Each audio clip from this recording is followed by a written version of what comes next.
So what I do is I go out and I observe people in their natural environments. And my day job is at Sky TV as their user experience researcher. My other job is a social enterprise called MAPMO, and we capture the stories of young people so that we understand the issues affecting them from their perspective, so that we can come up with better services and solutions for social issues affecting young people. So that's what MAPMO does. So let's get into it. So I will now pass it on to Senior producer at the AM show. And today I'm going to talk to you about my journey to China Central Television in Beijing. Hands up who has actually seen CCTV? Few of you? Well, that's quite a few of you. Great. Okay, so this building that you can see in the background is CCTV, and it's a spectacular feat of architecture. It's huge, and when I went to China, I just remember being absolutely shocked at the size compared to TV3 or News Hub. It's probably about a quarter of the size or even less. So that is CCTV. Now, I was based in Christchurch as a reporter for 3 years during the earthquake period, and I felt like I wanted a change. So I decided to go to China and do an OE, but I'll get to the reasons why soon. First, I want to just talk a bit about CCTV and my experience. So, CCTV is China's state broadcaster. The first broadcast was in 1958. So that was a very long time ago. World's largest audience, 1.2 billion viewers, 95.6% of China's population, 50 channels, 6 different languages, and 400 programs. So the scale of CCTV for me was it was massive to go there and experience that. So my job was a producer there, and I would be producing hourly bulletins. So basically it was international news and also Chinese politics, and it was a nice mix. So mostly a bulletin would start with something that was happening in the Chinese government, and would slowly go to international news around the world. And that was a really interesting experience. So why China? So this is just a CCTV control room. It's massive again, it looks like NASA. And this is a small version, there's many of them. So why China? I did martial arts from age 9, and it was a Chinese form of martial arts, and I was highly passionate about learning Chinese language and culture, and I was just fascinated about it all. So I decided that to do my overseas experience, or OE, would be a waste of time going to London, because what would I learn there in terms of culture and language? Why not go somewhere that I could not only work in journalism and in broadcast, but also learn the language and culture. So that's why I chose China. I had a friend, a contact there who was a presenter. He'd been there for 20 years. His name was Edwin. He was a former weather presenter, Kiwi, and I emailed him and said, look, I would really like to work there for a year, and he organised it. He just helped me through it. So that was really awesome. And the lessons. So that is my Mandarin teacher, and she was absolutely lovely. She kept things interesting, and the lessons I learned, I basically got a very good understanding of Chinese language. It's not that great, and I continue to learn and study, and I hope that one day I will be even better. But basically it gave me a very good basic understanding. Secondly, I lived with a homestay, a local family there, who taught me about cuisine, Chinese cuisine, which I love Chinese food, especially dumplings. But there was a lot of really interesting food that they introduced me to, and also culture, Chinese culture, which I can't really explain to you what Chinese culture is. It was more that it was just an understanding that I had a glimpse into something that was very different to what I knew in New Zealand. And one area that's a bit more tangible to explain is Guanxi, and I think that a number of you probably are familiar with that term. It's relationships and connections and how important they are. So I wouldn't have got my job at CCTV if I didn't know Edwin, the Kiwi who happened to have great contacts and great connections in China and at CCTV. He had built that trust up, and he was the one that helped me go there and make it happen. Otherwise, without that relationship, I wouldn't have gone. So Blanchie was where I really recognized around the dinner table, that's when the business deals are made. And I'm sure Charlie will talk a bit about that. It's basically those relationships are really important. So my career path, I just created this, just a montage, I guess, of where I'm at. So yes, I'm a senior producer at News Hub, the AM show. I'm a specialist in international affairs and China affairs. So currently I do a lot of those interviews, specialize in those interviews. The studio up there shows that that's one area of my life. So what I've brought back from my experience is that international experience in the newsroom, and actually next year I'm moving to Sydney and I'm working at ABC and SBS, which are more internationally focused, targeted channels. So that will also be a big part of it. We've got China. I've just done a master's in international affairs, specializing in China in the Pacific, and that also was part of the experience that inspired me. Up there in the right-hand corner, you've got Asian New Zealand Foundation tour around China. So when I went to China, I became part of a number of leadership networks, including the Asian New Zealand Foundation Leadership Network. And this is us meeting the Chinese Ministry of Foreign Affairs, which was an incredible experience. But basically my experience in China and media combined with leadership has brought me to, has given a number of experiences. I've been to Switzerland 3 times, Korea twice, China twice after this, Samoa, Australia 3 times. So that has opened up a number of doors as well.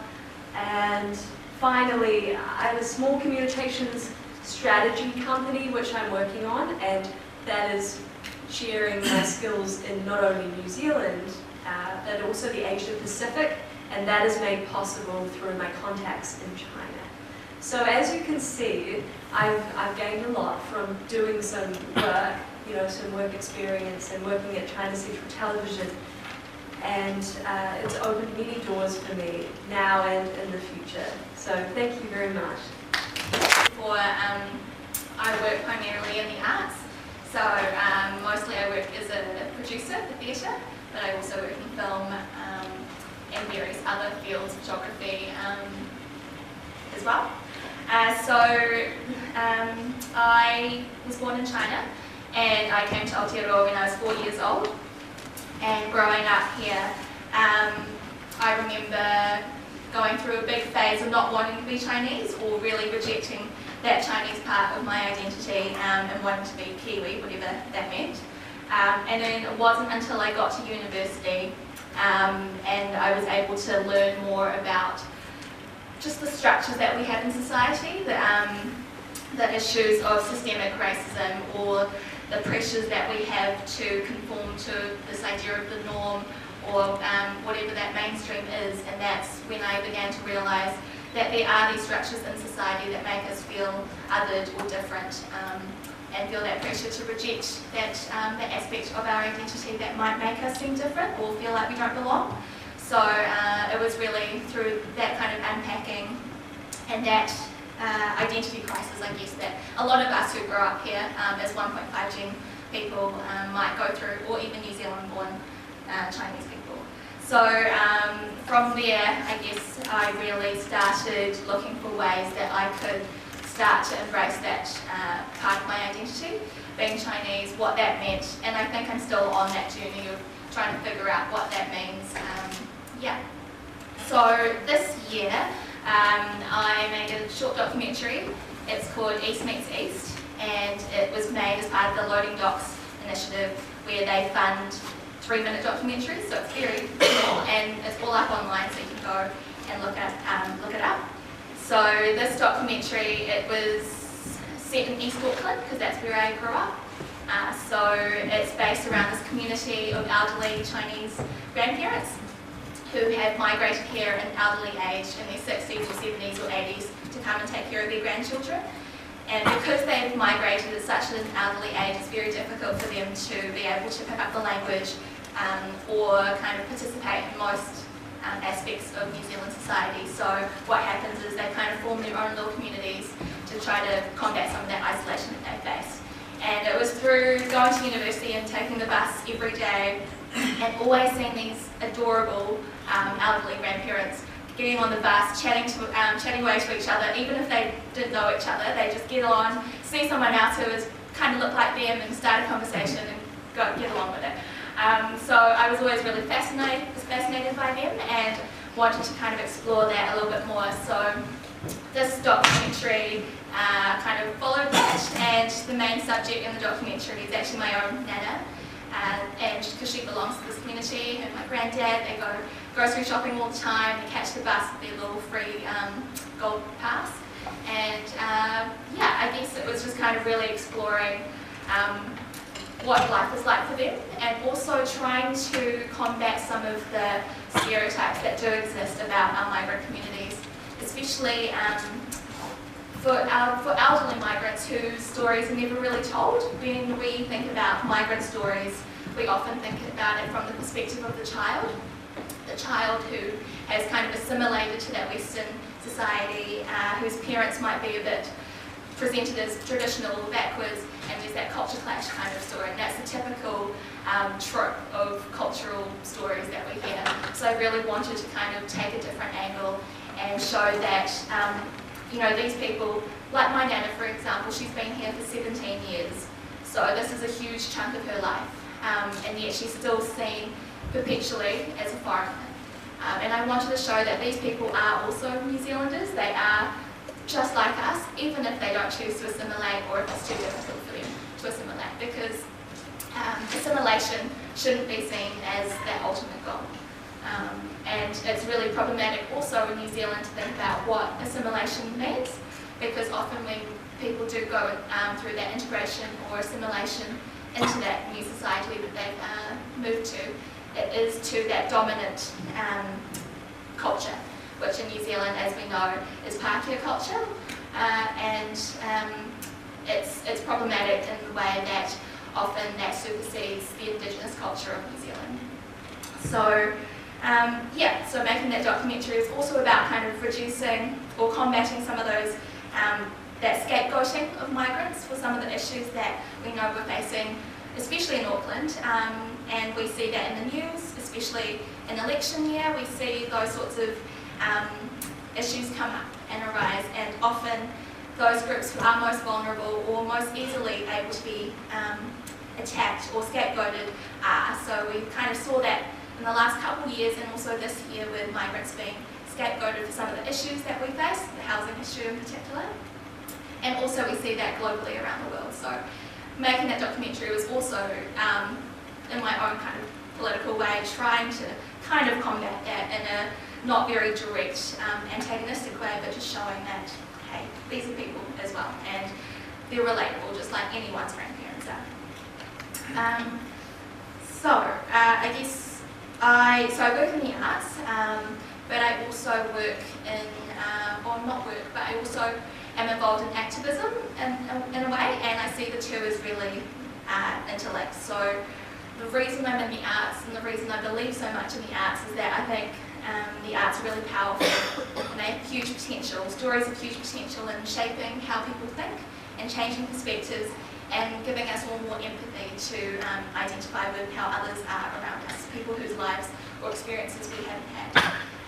And I hope that that is able to have positive impacts in how we can also get along with each other. And activism for me is the same kind of thing. It's about creating positive social change through standing up for people's rights. So I'm also involved in a group called Asian Supporting Tino Rangatiratanga Tiratanga. So we talked about this my Te Reo Māori journey. So I started learning Māori here at uni, and at first it was just a language that I was interested in. And then, but through learning the language, it was also about learning the history. And again, it's really important, I think, for us as Tauiwi, as settlers to this land, for us to acknowledge the history of this land, that kind of violent history of colonisation and the ongoing impact that it has on not just the Indigenous people of New Zealand, but everyone in New Zealand. And I think a lot of the barriers that we face as an ethnic minority in this country, a lot of that systemic racism is also as a result of colonisation, because that's the same kind of systems that have been put in place that discriminate against Māori, and that also discriminates against Chinese people and all other minority and marginalised groups in society. So I guess if we're looking to make a change and to stand up against these ideas of systemic racism or inequality of any form, whether that's around gender, sexuality, religion, we kind of need to all fight for everyone else's rights and not just participate in those fights that affect ourselves. Yes, so we're holding a workshop, Asian Supporting Te Rora and Tiratanga, a treaty workshop, if anyone's keen, on December 9th. That was in my notes. And yes, okay, I'll end with just talking quickly about the show, a theatre show that I produced this year called Other Chinese, which you mentioned. So Other Chinese was a documentary, a live documentary theatre show, which had people who were just members of the community who identified as Chinese. So some of them were New Zealand born, some of them were migrants, new migrants or international students, some of them were born in mainland China, some were from Singapore or Taiwan or Malaysia or Thailand, or were part Pākehā or had mixed heritage. So there was a wide range of people who identified as Chinese, and the point of the show was really unpacking what it meant to be Chinese, not Aotearoa New Zealand, and also because they were just members of the community, it was just people sharing their real life experiences, and it wasn't acting or performing in any way, it was just, this is who we are, and we're all on a journey of kind of unpacking what that means, and what our responsibilities are also being on this land, and that relationship that we have with all the other groups that are already here. So, yeah, I guess if you have any questions, I'll be around.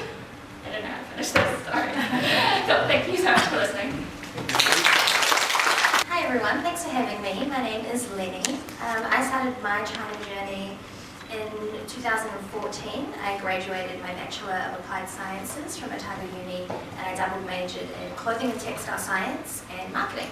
So at the end of the year, I was sort of like, oh, what do I do with my life? I don't know what I want, where am I going to be? I'm from Wellington. My family is Malaysian Chinese. I'm born Kiwi, and like I guess many of us, and you shared today, I had an interesting journey sort of growing up and being Asian. I didn't want to be Asian when I was young, it was weird, except I was, had really cool lunches and everyone's like, oh, what are you eating? I'm like, I just want to be eating a sandwich like you.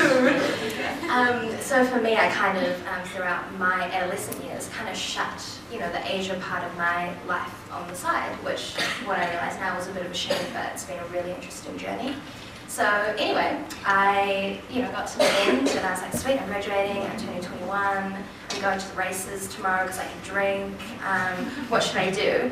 And this opportunity came up with Asian New Zealand Foundation to do an internship in Beijing. And I thought, oh yeah, I qualify for that because I've studied marketing, that's kind of businessy. Applied for it, went through that journey, and when I got an interview I thought, should probably start learning about China, should probably start unlocking that, that beast. So I got onto Google and I was like, okay, let's Google Chinese social media, and I did not recognize anything. I had no idea what WeChat was, what Weibo was, what Youku was. I was like, am I reading this right? I think that's supposed to be YouTube, I don't know. And it really blew my mind. So within a space of 1 week, I was studying for exams and I was learning about Facebook and Instagram and Western social media and playing around with that. In a week I was like, okay, I need to prep for this interview, I need to learn a lot about China, about what's happening, and I kind of took it as, oh, it's going to be really hard, I don't know if I'm going to understand, but it was amazing. And that happened all really quickly. I got the internship and I was really, really happy. At the same time, really, really scared. So I can't really speak Mandarin, it's very basic. I grew up speaking a bit Cantonese as well as a little bit of Hainanese, which is what my family speak. Being Malaysian Chinese, our Mandarin is very different. It's not pure Mandarin. And so I was, Mum was really worried. She's like, what are you going to eat? How are you going to make friends? Can you even order food? You need to call me, when you get there. So I turned 21, went to the races. The next day I was on a plane from Wellington to Auckland. Spent a couple of hours in Auckland and I met some people also going to Beijing, and they had never been there either, but they were going on holiday, and they asked me, oh, where are you going? And I'm going to Beijing, I'm going to be working for a digital marketing firm, and I'm there for 3 months. And they were like, yeah. And I'm like, where is everyone? Am I in the right place? They're like, oh yeah, people don't really come till 11. And I was thinking, really? Like, I thought working life, started at 8 in the morning, you work from 8 till 5, you've got your hour lunch break. And what I learned about working in China and the Chinese social media space, everything I learned was basically from my colleagues and from the 3 months that I spent there. I learned that WeChat was really integral to people's lives, to making friends, to ordering food, to knowing about where to shop, what to do, what's happening in the weekend. With WeChat, I managed to find a new flat. Through there, I was kind of like walking around the area, and they were like, oh, you should try the shake function. And back then, the shake function was actually okay. Now it's kind of dodgy. You don't know who you're going to meet there. But I was like, okay, cool, I'm going to start shaking around. And I met these people next to me in the restaurant that were like, and I was like, sort of like, have I found you? Are you right? And they were expats that had been living in Beijing for about a year. So I sort of went up to them like, hey, like, how's it going? I've just moved here. It's my first week. And from there, I made friends. They've become my flatmates. They're still living in China. One of them has moved to Barcelona, and they've still been a really strong contact for me. So in the time that I did my internship, I worked for a firm called Digital Jungle, and their main focus was connecting Western brands with a Chinese audience, and they were breaking the market through the digital landscape. So we did a lot of work through WeChat and Weibo. At the time, we were doing a lot of work with influencers, so we were connecting with people that had really, big or growing or niche followings, and we were telling them, oh, this is the brand that we're working with, this is how you can help us promote it, this is how you can share about it. We worked with a lot of health and beauty brands, and also a couple of travel agencies, and I was doing my internship almost 3 years ago now. And if you look at the space and what we're experiencing now, especially in Western media, all of that influencer stuff is coming right now.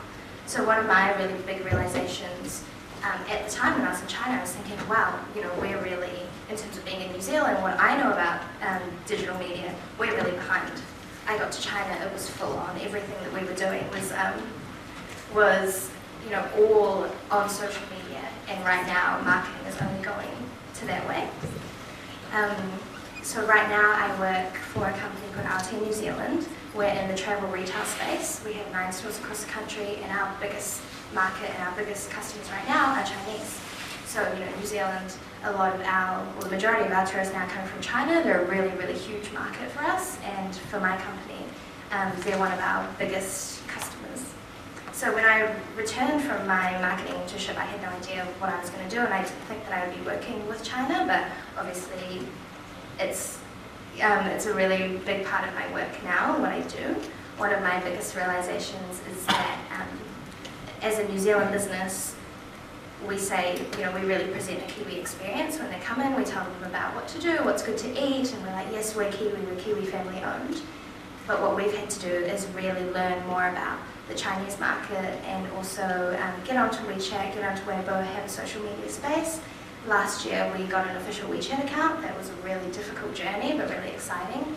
And right now, even when we have a customer that walks in through the door, they still want to communicate with us through WeChat. So sometimes they'll come in, they'll scan the QR code, they'll start messaging us, and they won't talk to a salesperson because they're used to shopping on their phone.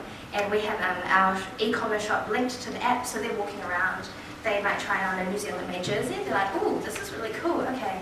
A salesperson comes and they're like, oh, cool. What size do you want? Can we help you? And they're like, oh, I just bought it on your on WeChat. I just bought it on your shop.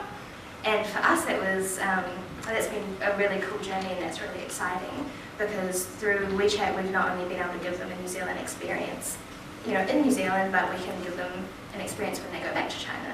And so now we're still talking to our customers, we're still doing reorders, and we've been really lucky to have social media as part of the business because they're such a big market for us, and it's been a really exciting opportunity. So yeah, that's my story. Thank you for listening. If you have any questions, I'm around. Tanakoto, good afternoon. 朋友们，大家好. I thought instead of talking about my career and sort of, it's, if anything, been a little bit random.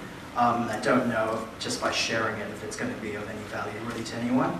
But I thought I could just sort of share one of the things I learned living and working in China. I would probably say it's the most important thing, and it's kind of more of a human thing rather than a Chinese thing. But it's something that I do, sort of use every day in new situations or to try to understand, relationships and to make decisions. And that is really, I guess, the view that the most important thing, to get right in China, that's going to be most useful is actually going there with a sense of respect and not judging. So that's very easy to say, really. And if I asked you to put your hand up if you have respect for other cultures, I would expect everybody's hand to just be up, even though I don't see any hands. But it's one of those things where I think as New Zealanders we're reasonably good, and I guess outwardly we seem to be better than Americans and Australians because that's something that we do. So I'm not really talking about that kind of respect. I'm talking more about, I think, some of the assumptions that we internalize being educated in the West. It's not something that I think you kind of wear in the sleeve. So one of them is, it goes something like, our way is not only the right way to do things, but it's sort of the best way to do things. And that can be anything from the way that we socialize, to the things that we do, to the way that we govern, to the way we do business. It's this idea that actually we have figured it out, we do it the right way, and when we see other cultures not really doing it that way or not thinking that way, we kind of think, what's going on? They don't maybe get it. The other is around language. So I think we think in the West that actually English is the most useful language and therefore it's the best language. And I think there's a little bit of an assumption there that actually if your English is good, then you're a clear thinker. But if your English isn't so good, then the flip side, you're not such a clear thinker. And we sort of often will spend more time with people on a pedestal if they communicate in English, whereas often that is to our own detriment when we do that. And I think the last one, which sounds really awful when you say it out loud, but I'm going to do it anyway, is this idea that actually deep down inside everybody else in the world wants to be like us in the West. A little bit. Eventually, one day, if they try hard enough, then they can be like us. And even the language that we have, we sort of have split the world up into developing countries and developed countries. And lo and behold, almost all the Western countries are the developed countries. You can almost sort of use them synonymous. They're almost synonymous, with the exception of maybe 3 countries in Asia. To be developed is to be Western. And then there's this idea that, if you sort of go the right way and do the first 2 things, which is, sort of speak English well and do things the right way, and eventually you can be rich, i.e. Western like us, and everything is going to be a lot better. There's no sort of problem, I guess, in thinking that way, except that I think when you go to China and you have that, as I realized I had, you often will jump to conclusions. You'll make the same decisions all the time, the wrong decisions. You'll gravitate towards friendships or partnerships that are just easier. And in a commercial setting, you'll find commercial partners or you'll hire people that are culturally more similar to you. That isn't necessarily actually what you need to succeed somewhere like China. And I guess a little example, it's really easy to judge, but if you ever met my dad, and he's like sort of 71, 72, he's a first-generation New Zealander. He's lived here maybe 25, 30 years. But he's culturally still quite Chinese. And you meet him and you wouldn't necessarily think that this is a guy who, in his early 20s, when he was right about to graduate with a good degree, undergrad degree in engineering, head to a well-paying job, respected. This was in the mid-60s, and that's when the Cultural Revolution started. 文化大革命. That's when that started. And what a spanner in his works. Sort of instead of all that, he tells me that he was one of the lucky ones. As in he was sent to a steel factory for 8 years to do 8 years of hard labor making steel. It's pretty intense. And so I think the Cultural Revolution is a great thing, actually, because he met my mother at that steel factory, and I wouldn't exist if that didn't happen. So, a lot of people are children of the Cultural Revolution. You wouldn't think that necessarily just meeting my dad for the first time. And you might think that he's an academic, he's a bit geeky. That's probably true, actually. But I think it's just really important before we judge to take a step back, and this is what I try to do, and I don't always succeed. I say, okay, something's happened, or somebody's made a decision, or somebody said something that I find odd. Then instead of kind of jumping to the immediate next step, which is, this is why they did it, you ask yourself, do I know where this person's come from? Do I actually know what's driving this, those words or that action? And if the answer is no, or if the answer is I'm not quite sure, then that is a really good time to just sort of, record that information. It's a data point, and then instead not to ascribe something to it immediately. And if you can pull that off, then actually that person is going to be detecting almost immediately something a little bit different. There's going to be the sense that you're not judging, and that actually comes across as being respect. Actually, that sort of that moment there, and that can help to open some doors.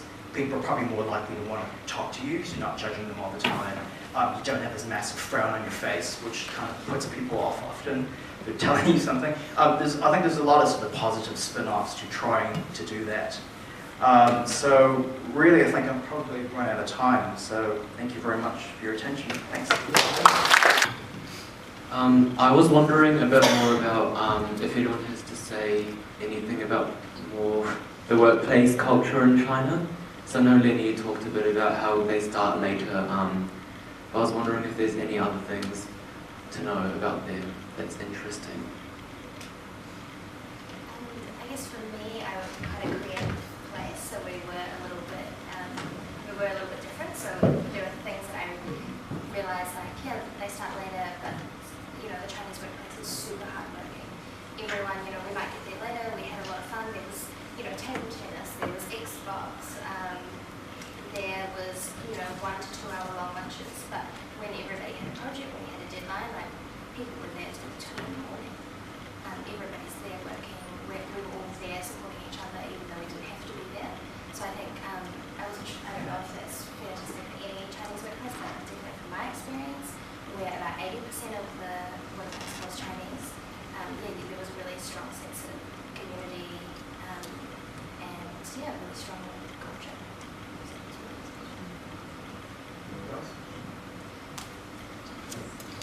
I would say, building on what you were saying about the sense of community, more so than, say, newsrooms back here, there's a lot of sharing food as a group, and that was really cool.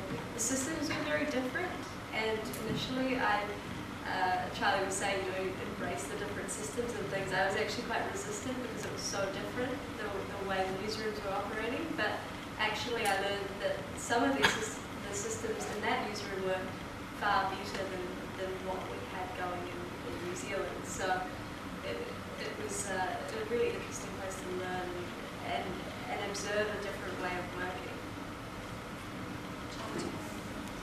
So I'm not entirely qualified, as our firm is New Zealand owned and culturally probably a little bit more New Zealand company. I think that would be interesting.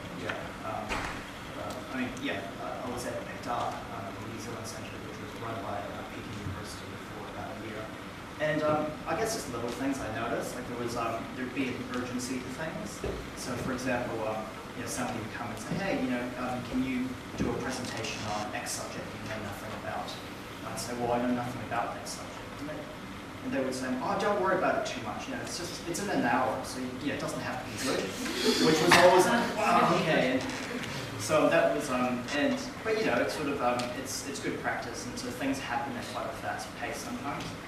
I guess that's one reflection of something that's a little bit different.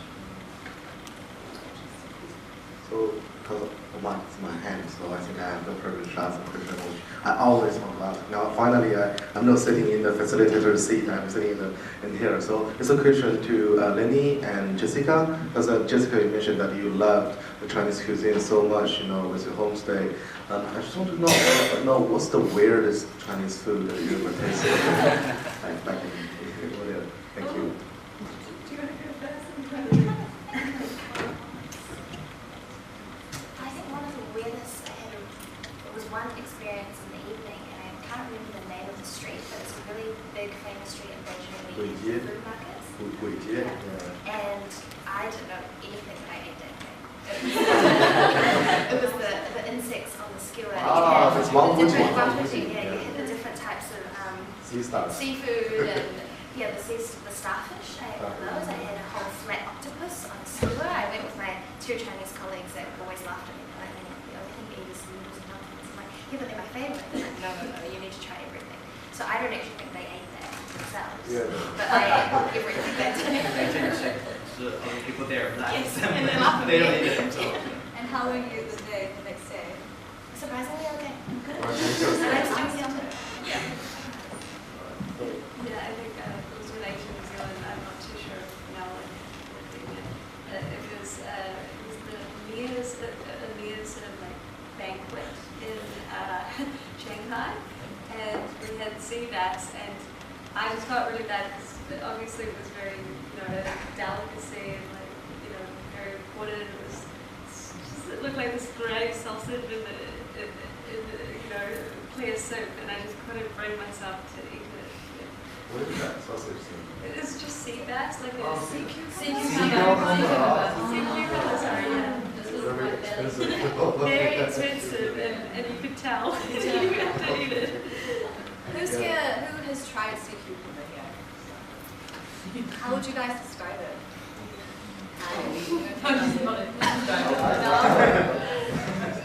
Quite chewy. Plastic.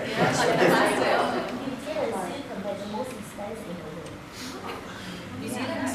But a lot of Chinese tourists that come to New Zealand, they also like to buy fried seafood and bring it back to make the soup, which tastes better. So anyone else, more important question, more serious than mine. So, another question here again. Hi. I know between China and New Zealand, the culture is really different. To adapt. I guess, growing up in New Zealand, something that you struggle to get used to is, I guess, environmentally speaking, China has a lot of challenges. And I think they're global challenges, really. It's not right for us to just kind of look at China and laugh and say, hey, your air is not good. Actually, look at all the products that we have. So many things are made in China. We've exported our pollution to China for cheap things that we didn't necessarily need in the first place. So I find it really hard to get on my high horse and kind of judge that situation. And I think the longer you're there, the more it becomes more difficult to sort of just say, I'm not used to that, that's weird, and therefore you kind of shut yourself off to it. Because I think it's very easy to do that when you're there initially. And there's a saying that goes something like, when you're in China for a month, you could write a book on it. You're there for a year, and you think you could write a book chapter. And if you're there for a bit longer, you just don't, you struggle to form a coherent sentence about China, which is basically where I'm at. Sort of, what's the Chinese economy like? Well, how long do I have? So I think people are more similar than they are different. I think that's a fundamental truth. There are all these things that sort of are different, language and things like that. I think a lot of the things we call cultural difference are actually differences in history, differences in economic position, differences in sort of societal structures. But actually, if you unpack those things, you find a lot of the cultures are actually very, very similar. So that's sort of what I think.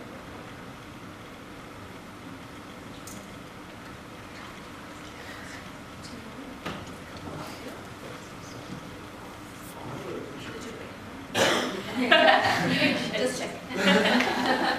Charlie, at the end of your story, you talked a lot about ethnocentrism and the fact that sometimes we go over there and think our culture is better. A certain spin, and there's a selective selection of facts, so that you're led to a certain conclusion is not necessarily the right conclusion. So it can be anything from what is happening in the Chinese economy to, like how strong is the governance, to all sorts of things. But I think in the West, we're used to reading a lot of really negative stuff about China. And I'm the last person who's going to stand up and defend everything that happens in China. And I'm not affiliated to the government in any way. But it is not correct to look at China and say that everything is bad and nothing's going right, because a huge amount of good stuff is happening there. And I think really what comes into that is needing a bit of context. And whether it's cultural context or whether it's sort of an understanding of sort of how they govern and the way the government works. Once you have that, you've been there a little while, you think, well, it's not black or white, everything's kind of just gray.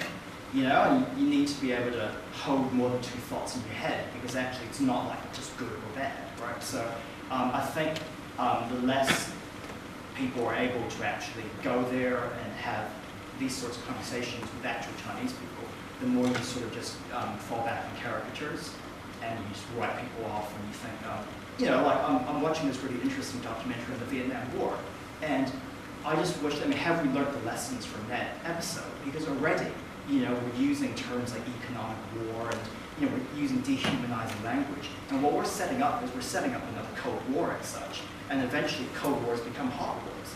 Why do we use that kind of language? There is no economic war. There's various economic transactions, some of which benefit one party more than the other.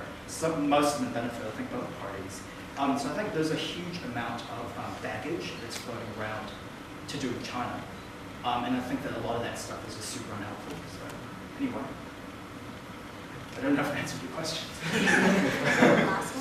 One last one. Okay. Make it a good one. No questions. No question. Yeah, I look at you guys. Actually, I have children. They have Pakistan, half Chinese. And then I look at you guys and can think about their future as a mom. And like now I already mentioned, I run a bilingual school. There is a big reason, and I have motivation to want to learn and speak Chinese language, also adapting New Zealand Chinese culture. When there was